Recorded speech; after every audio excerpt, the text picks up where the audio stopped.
Okay, looks good. When they actually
Okay, are you going to give me the countdown, or this is?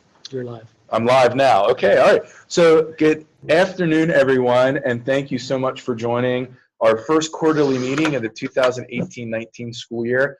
Yet again, we have a room packed full of folks, and they're getting special door prizes just for showing up today. And so thank you very much for coming. And as always, the purpose of the volunteer quarterly meetings are simply to communicate things that are going on with the IU that may not be as easy just to send out an email. It's just an opportunity for people to kind of be informed of what's going on with the IU and opportunities to ask questions about those things or about anything else that might be out there that you guys need, some guidance on and things like that. So with us today, we have the directors. And so from my left to my right, again, want to welcome Dr. Matt Thomas as our Student Services Director, Tim Hamill as our Curriculum Services Director, Eric Vaughn as our Technology and Infrastructure Director, and then Lynn Liu was unable to make it today, but I'm going to be doing her report for her. Don't anticipate a real long meeting. Not a whole lot to go over, but some neat things to share with everyone. So we're first going to start off with Tim, because I know he has an interview, not in another place. Oh, Not interviewing. do you need me to stop? We don't have audio.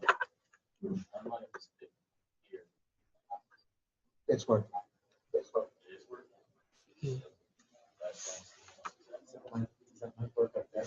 Yeah, this mic here should be working. Yeah. Okay. All right. So we're going to continue back? Yep. We're good? You think we're good? All right. So where was I at? Oh, that's right. Yeah. Tim has an interview, not to go to another place, but to bring somebody great onto the organization at 4:30. So let's start off with curriculum services. So Tim, the floor is yours. Okay. Just a few things I wanted to share with everybody. I wanted to start off with a welcome. Some of you have already met her. Becky Henderson has joined us as our distance learning coordinator. She comes to us from some vast experience. She began as a teacher in the Deer Lake School District and has worked for a number of years for a company called Spider Learning, which was responsible for doing digital curriculum resources and some things that really relate to the online world. So she brings a wealth of experience with her, and we're happy to have her on board. She's hit the ground running for the start of the school year and has been working hard with a very difficult situation. E Academy has begun a brand new front end, if you will. We've changed our whole system for our users, and it requires a lot of tweaking and adjustments, and she's had to work to learn the new system and all the bugs that come with it. So on top of that, the staff that has worked on that particular issue has been just fantastic. Sue Soltis and Eric's team, the technology division, has been absolutely stellar in working through the adjustments and the just the working out the fine bugs. Things are working, and it is, we haven't had any delays to the start of our school year as a result of it. It's just minor things that need adjusted for our users along the way, some access and some back end technical stuff that the team here has been absolutely fantastic in addressing and solving issues along the way. So my sincere thanks to everybody who's been a part of that project so far, and very thankful to everybody's work in that. Tim, in terms of like course enrollments, Yeah. how would you compare that to like last year? So we're actually right now over 1,800 enrollments at this point. That's above average for us at this stage. 370 students so far have enrolled this year, and our enrollments for E Academy are an ongoing thing. It's a constant flow of enrollments throughout the year, and we have certain points where it's higher, beginning of the school year, of course, and then mid-year, whenever the semester changes, we have a kind of another influx. But in between, there's kind of a constant flow of new enrollments as schools need students enrolled in an online setting. So we're well above average here for this year's start. So it's exciting, and I think given that we've put this new system in place, we now have what I would equate to being competitive systems with all the other online competitors that we have out there. We have a very cutting edge front end to our system now that gives users the ability to access more information at their fingertips. They can get reports easier. School districts know what their students are doing and can access that in a much more timely fashion. So lots of improvements there, and lots of positive direction from the E Academy program. I also wanted to share, we mentioned this at the beginning of the year to those of you who were in the meeting. We've continued our work on the Step Up Moreland project. Step Up standing for Students, Therapists, Educators, and Parents United in Prevention. It's a that is designed to focus on providing better resource coordination in the realm of mental health and school safety and security.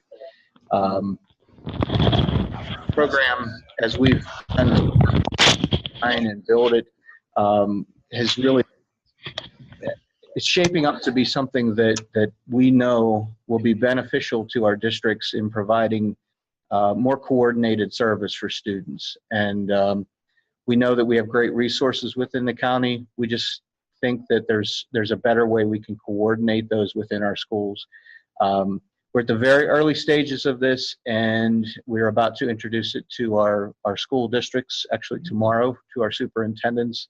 We're excited about it. We know that there's a long way to go with the project, but I think this will have a very far-reaching impact on all aspects of what we do here at the IU, as well as within our school districts and within the service providers out in our community, and parents as well, especially students. So much more to come on that. The development is rolling along, and I would think that sometime in mid to late fall, there should be some public announcements of the program and where we're headed.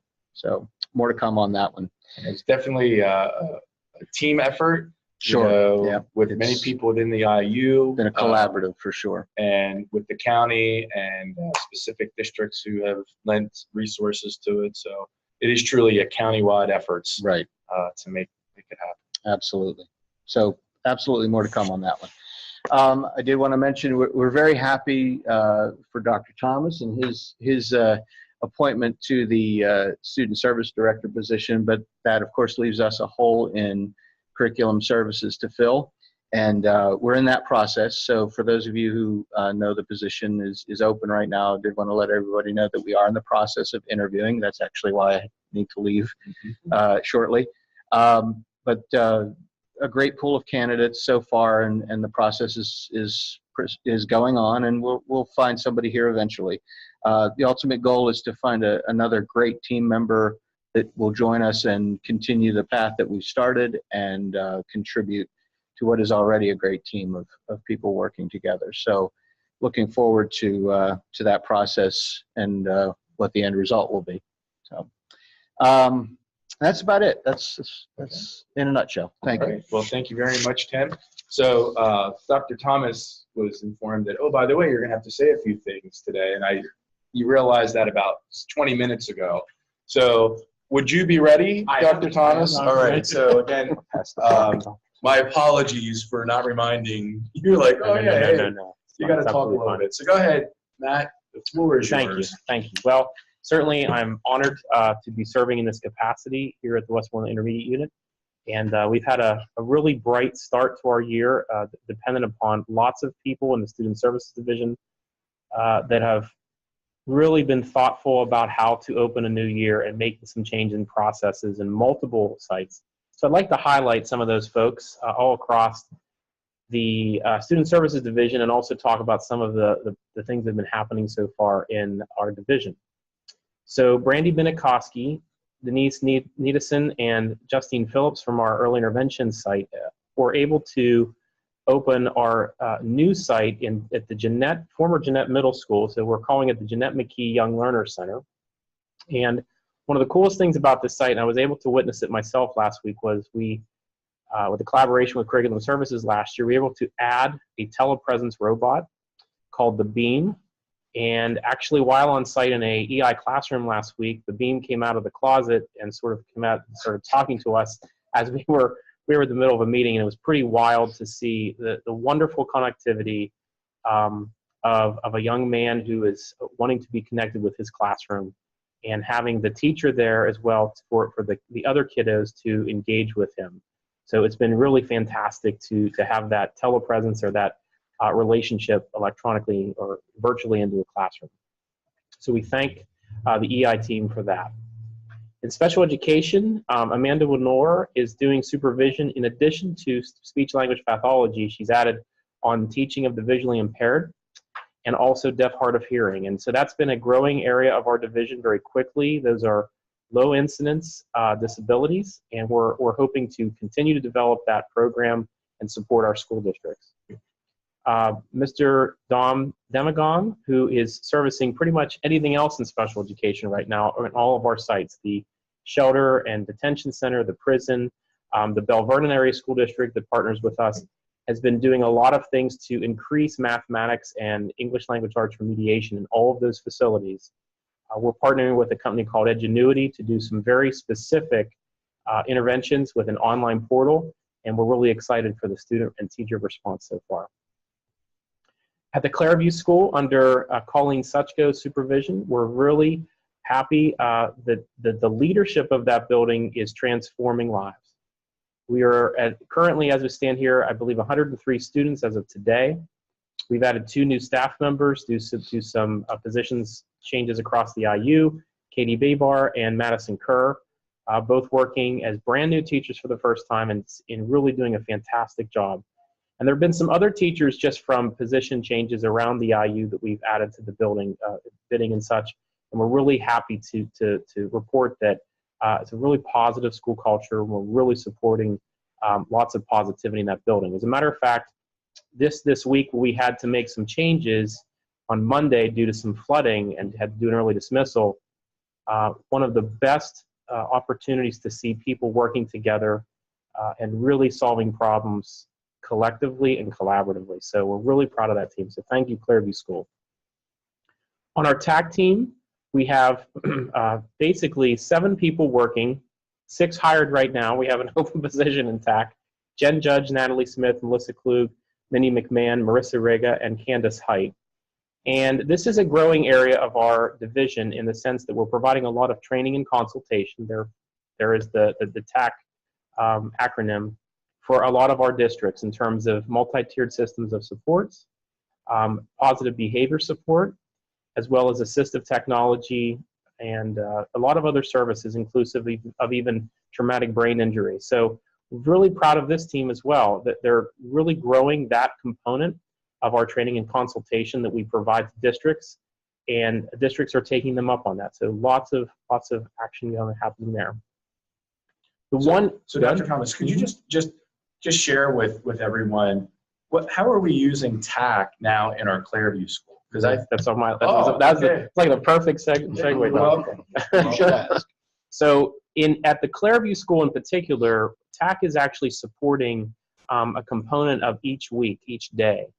And it varies in terms of intensity, but because we are expanding Clairview in the sense of expanding our services, I should say, Clairview, to include math and ELA and social studies and science support, strategic support, where students at that school should be receiving instruction as close to as their non-disabled peers.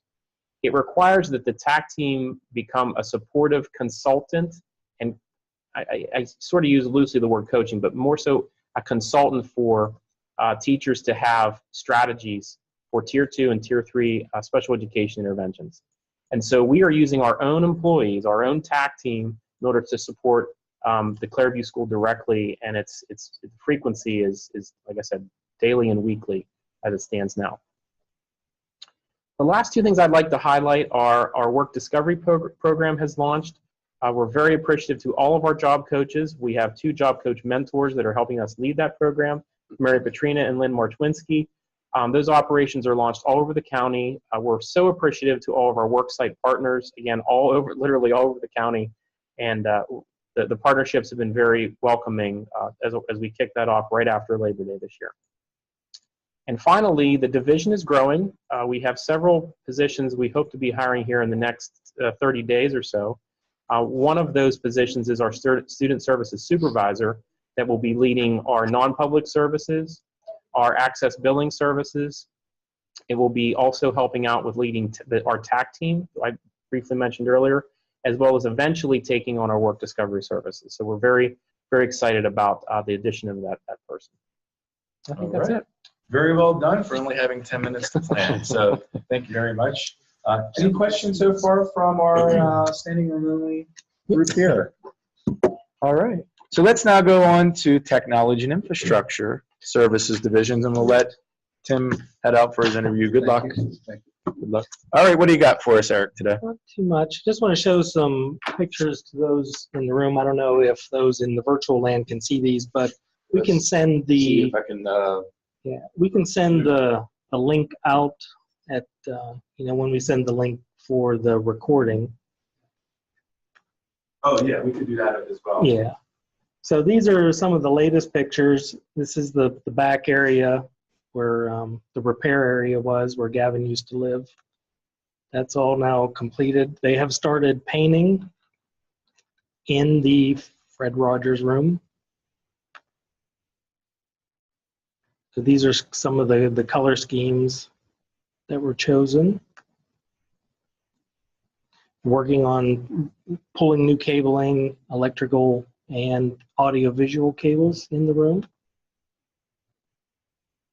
Completing the ceiling grid.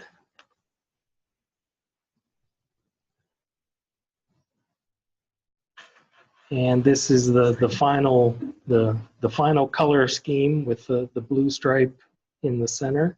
Sorry, Eric, about the Ustream close-up that I just had of you. Oh, okay. So there we go. Okay, so that's that was the paint scheme there, right? Yeah, so it's orange and with a blue stripe.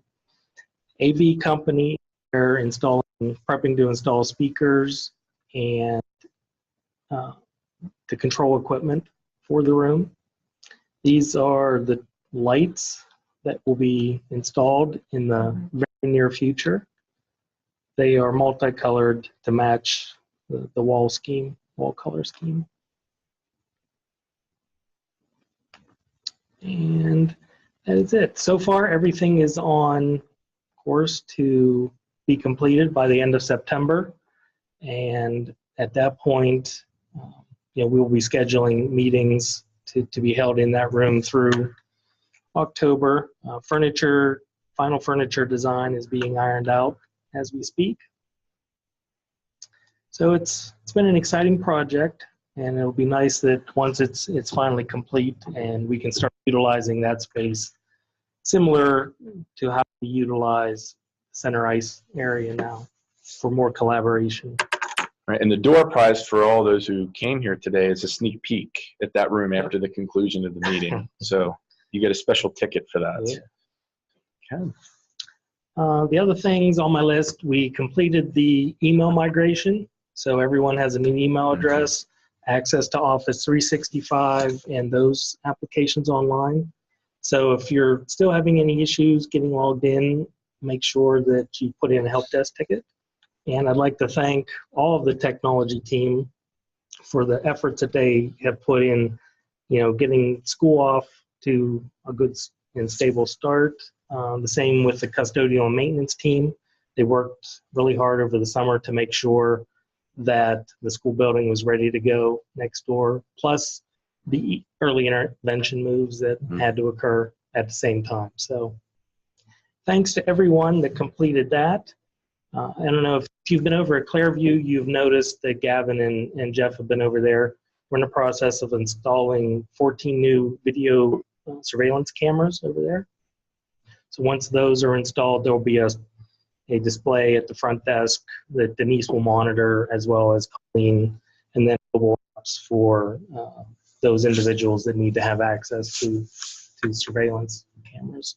They're also in the process of installing access control locks on the side doors as well as the front door, so that the fobs that we currently have to access the administration building will also work to access Clairview as well. I think that's it for now. All right, Yeah. Very good. Any questions from the audience? Let me just check the quick chat window. Again, if you have questions, out in Zoom land, feel free to use the chat or unmute yourself to share. It doesn't look like we have any questions at this point. So, all right, thank you very much, Eric. And actually, the first topic I wanted to just share is thank you so much to the whole team for a great opening of school. The building looked incredible over there for kids to come in. Also, the fact that we've migrated into a new email system is not a small task. And then add in all these other things that we have added in, in terms of technology and things like that. So, shout out to, all who were involved for, a great opening of school this year. I also, kind of in the same vein, want to thank everyone for the execution of the early dismissal was that Monday? Seems so far away, but yeah, it was on Monday, where we needed to make a call about making sure that our students got home safely. And so I've dealt with flooding issues when I was back east, back home, and know that water can rise very quickly and without much warning. And so we wanted to make sure that we didn't have kids sitting on a bus or a van for 8 hours before they got home. And so that's why we made the decision that we did, to make sure that students got home safely before the waters rose tremendously. Now, of course, as soon as I make the call, we had bone dry weather for the next 2 hours, and I was waiting for the sun to come out as well. But we did it for the safety of kids, and that's all we can do is think about our kids and making the right decisions there. But I know that we had substitutes in place at Clairview. Lynn Weir was subbing in for Denise at that time, and Dom was subbing in for Colleen. And Matt, being the first time he had to dismiss early, it was quite fun to watch them work and get it all done. But I got to tell you, everyone stepped up. Teachers made phone calls to kids, parents, and it went really, really well. Now, of course, there's always lessons learned that we'll be following up to make it even better the next time that we do it. But again, thanks for everyone's assistance for that. And it sounds as though everyone was able to get home safely, check on their homes and basements and things like that. This is also another great reason why having access to our MERP, our Mobile Emergency Response Plan, either on your computer or on your phone, that it's handy, because you never know when an emergency might happen. In fact, I just met with the state auditor today to go over some safe schools items, and he praised us up and down for the use of our MERP and having that in place. So much so, he's asked me to write a letter to the Auditor General and share with him exactly what we do and how we've used the MERP, because we are the exclusive state distributor of that application for the Commonwealth of Pennsylvania. So I, again, encourage you, as I did during my opening message via email, make sure that you have access to it in some form or fashion, because it is a great resource there. Also, this last incident of early dismissal was another great example of how to use our celebrations at WIU7.org, as well as our goals at WIU7.org. Just from Monday alone, I received 3 emails that are celebrations at WIU7.org. We should have that like plastered as I talk about it every time I mention it. You know, praising, people sharing praise for others and their efforts during that time frame. So those are the kind of things that we need to hear about as celebrations as well as goals, those 3 goals meet. So don't forget about that. And I'm planning to remind you monthly about those opportunities as well. Eric already talked about the Rogers construction, so it's looking great back there, and we're really excited to utilize that. In the vein of safe schools, the state officially released a $52 million grant through the Pennsylvania Commission on Crime and Delinquency, PCCD, and it's monies that are to support school districts when it comes to making schools safe. And there's physical aspects of the grants that they want to accomplish, but just as importantly, as we mentioned about Step Up with Westmoreland, there's mental health pieces to that as well. Unfortunately, the way the grant was written, the IUs are not guaranteed the $25,000 that school districts are guaranteed. However, school districts, as well as intermediate units and CTCs, do have the ability to submit a competitive grant that would describe things that we need to do to improve our security and safety for kids as well as staff. So the plan is, first is it's a 3-prong attack. First is we're going to be submitting a plan that we are going to be utilizing over the next 3 years to get our organization better prepared for any type of emergency. And we're following the lead of Norwin School District, who took 3 years from reviewing plans and doing tabletop exercises to an actual exercise that we would then conduct at Clairview.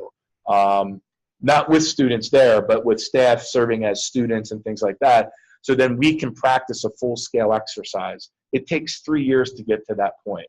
So that's going to be the first part of the grant that we're going to submit.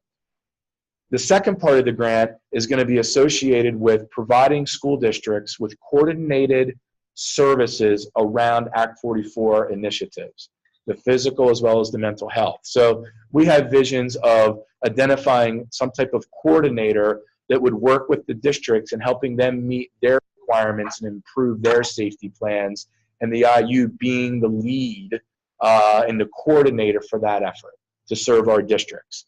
Some districts feel as though that they're very prepared. There are others that don't have the capacity, that they simply don't have the funds that other school districts have. So what we're trying to do is provide equity in access when it comes to services, when it comes to safe and supportive schools, because no kid in this county should not be safe and secure in their classrooms. It doesn't matter what zip code or district that you live in. Every student has that right to a safe and secure classroom. So that's the second part of it. Then the third part of our grant is going to be around Step Up Westmoreland, where we're going to look at how can we leverage what we've done so far and how can we increase it even further, and maybe secure some state money to then further those efforts across the county when it comes to mental health services. So more to come on that. Unfortunately, we do have to compete with everyone else in the county for monies. My first priority, though, is making sure this organization is prepared for any type of security or emergency, and then the county coordination, and then, of course, Step Up Westmoreland is the three-pronged attack with that. So more to come on that as hopefully we are successful in that grant application. Talked about the email migration. Can't thank Eric and his team enough for making that such a smooth transition. No matter when we would have changed our email, there would have been bumps along the road. So we thought that we chose the least resistance, and I think we did, and relatively minor problems as we went from it. And this actually was probably at least a year or two in the making, where we said we want to go to this, and hopefully it's so much easier to share your email now with other people. What was that, K21? Oh, it's WIU7.org, so it makes it so much easier. So as part of our branding efforts of rebranding the organization, much like our email, our webpage design continues. And we're really hoping now our revised launch date is around New Year's, where by January 1st is when we would then kind of push out our brand new look and feel of our website, incorporating our official colors, incorporating the logo, and things like that. So we have a team of people working on that internally, as well as the assistance of a marketing external consultant, Jamie Byron, who actually is an employee of DMJ Transportation, a recent grad of Slippery Rock, but looking for opportunities to grow her portfolio. So she's been providing her services pro bono to the IU because she looks at this as an opportunity to grow her portfolio. So we definitely thank Jamie and her efforts, as well as Christy Ridenauer, as well as Mariana Mormack, as well as, who am I missing? No, that's it. That's the team. Yeah. So thanks again, and we're really excited to share this once it's up and running to go. All right, just two more things that I have, then we'll be done for the day unless we have major questions. As I shared, we are planning to have an online store for employees to be able to purchase merchandise with the IU new logo. We're planning on having T-shirts, polos, sweatshirts, mouse pads. I may even throw a bathrobe in there because where I'm going through is we can actually get the IU logo on a bathrobe. So look out, cabinet. That's going to be Christmas presents for you guys, bathrobes with WIU.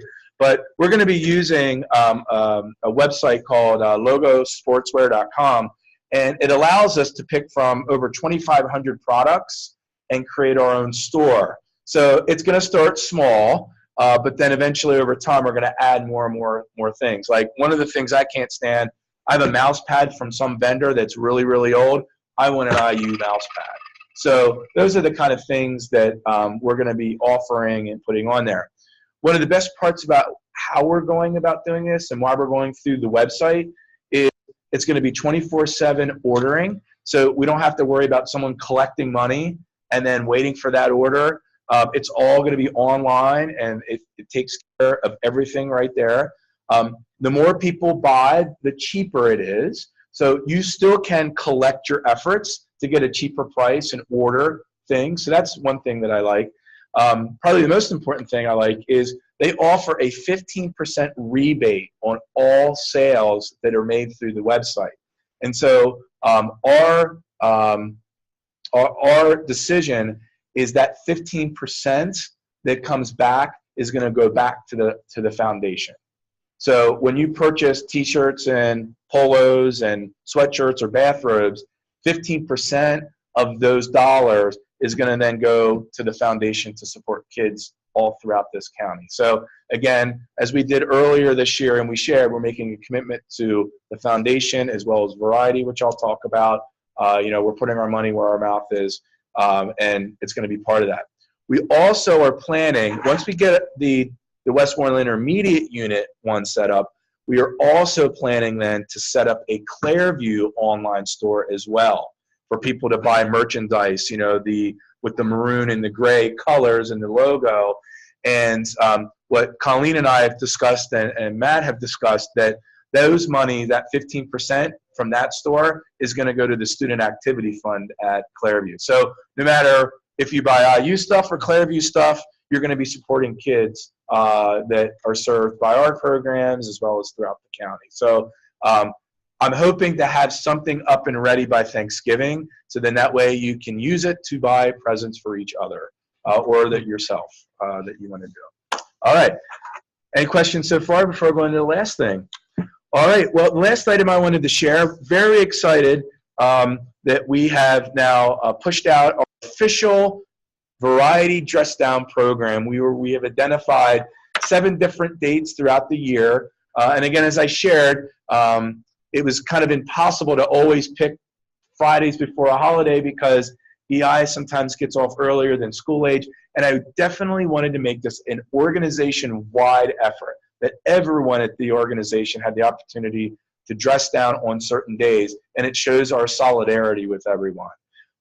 And we've had a wonderful response of participants. So as of the latest statistics that I have from Christy and Rachel, we have 50 official participants, alrighty, which equates to $1,700 and $1,750, which is incredible.